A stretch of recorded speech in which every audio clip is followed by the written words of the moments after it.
you're working out hard, you're eating clean.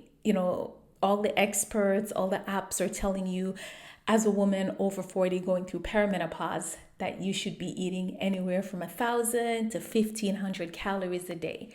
You should be doing an hour cardio every day. You should be lifting weights.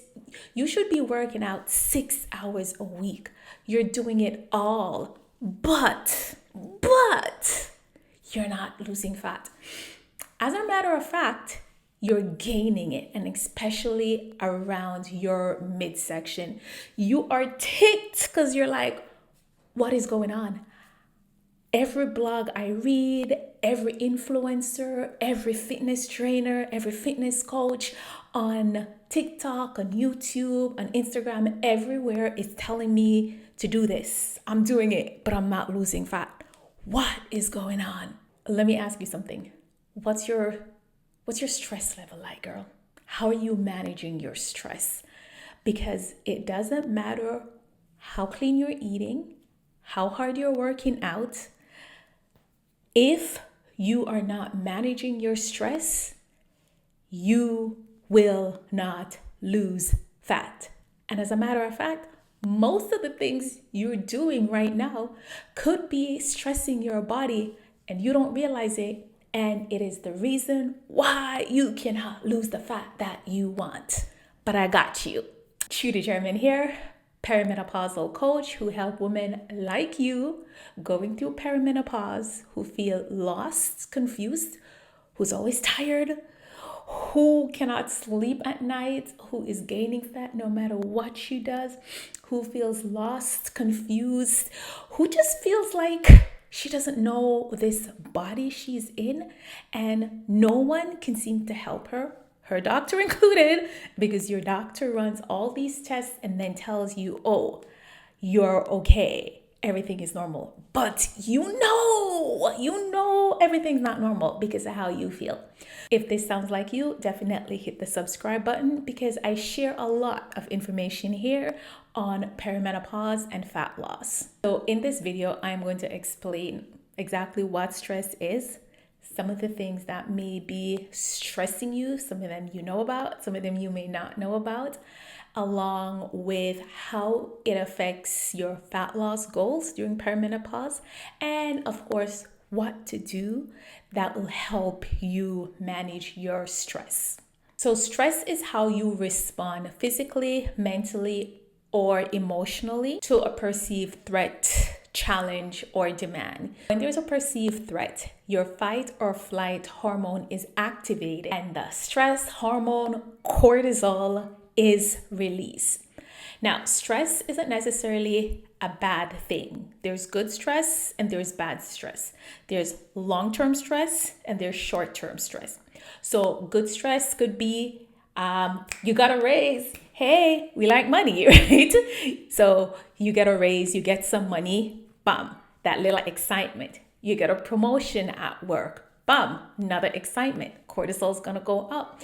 Your child is accepted to the college of their choice, boom, cortisol goes up. But you notice with those cortisol goes up, they come back down because that stress isn't there for long. Some long-term stress could be your job.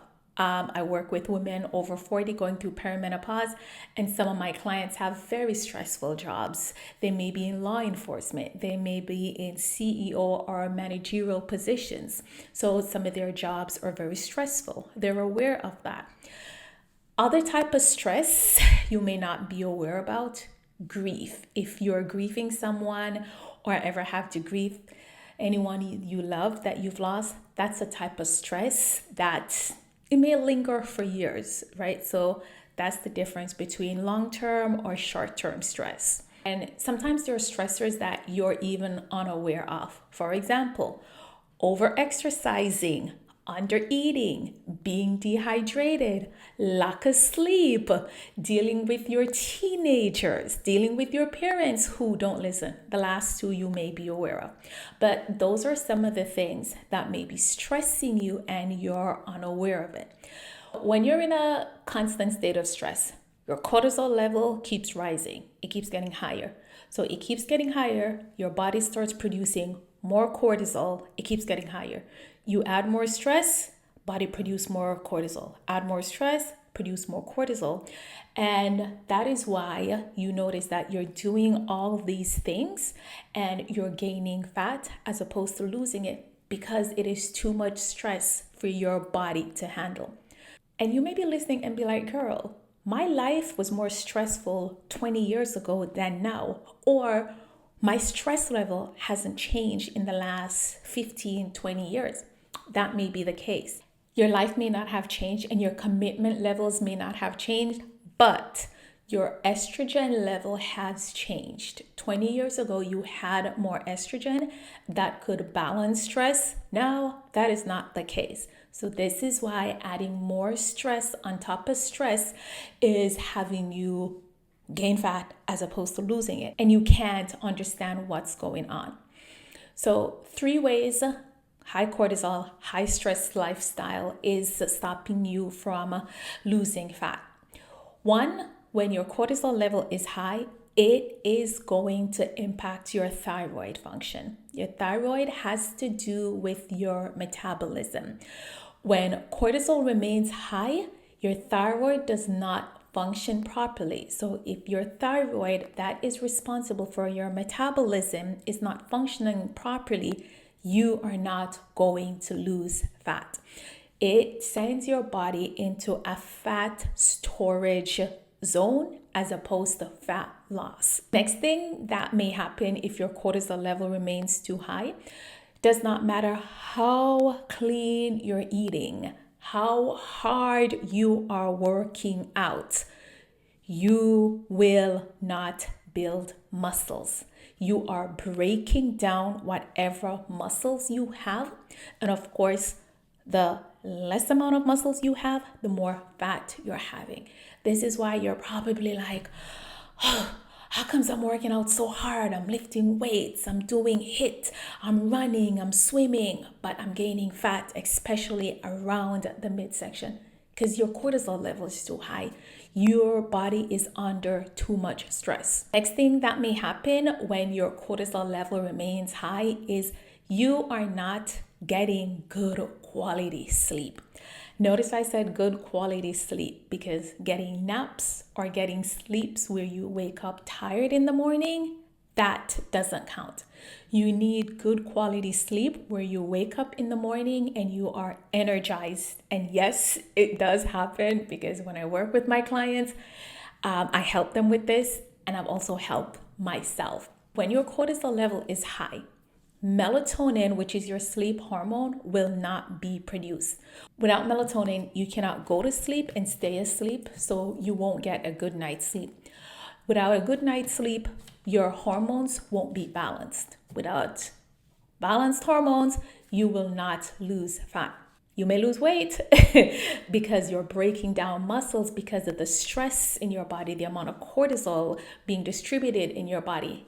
And because you're breaking down muscles, when you get on the scale, you may think, oh, why are my clothes getting bigger? But the scale is going up because you're breaking down muscles, and that muscles is being turned into fat. Some of the things that you can do to help manage your cortisol level, to manage your stress level, is to create a consistent routine throughout the day.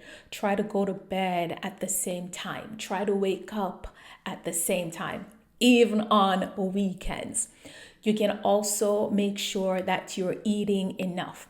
And I say eating enough because eating enough varies depending on your stress level, depending on your goal. It's not a one size 1600 calories for everyone.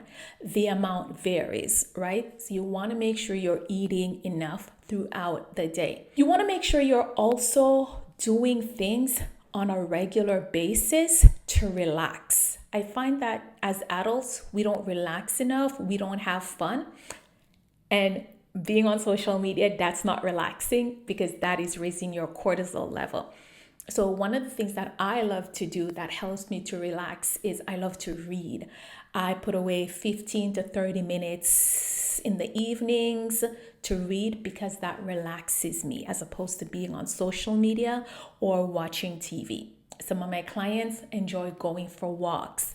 Some enjoy playing with their pets. But it is important that you find ways to relax, that you do things that brings you joy, because if your cortisol level remains high, you will not lose fat. Does not matter how hard you are working, because your body is going to remain in a fight stage. And just thinking, when you're constantly fighting, right? When you constantly have your fists ready to go, you can't relax. And that is what's happening to your body. So if this sounds like you and you need help navigating this transition, my email information is in the description. Definitely shoot me an email and we can connect. I hope you found this video helpful. Please make sure you like and subscribe.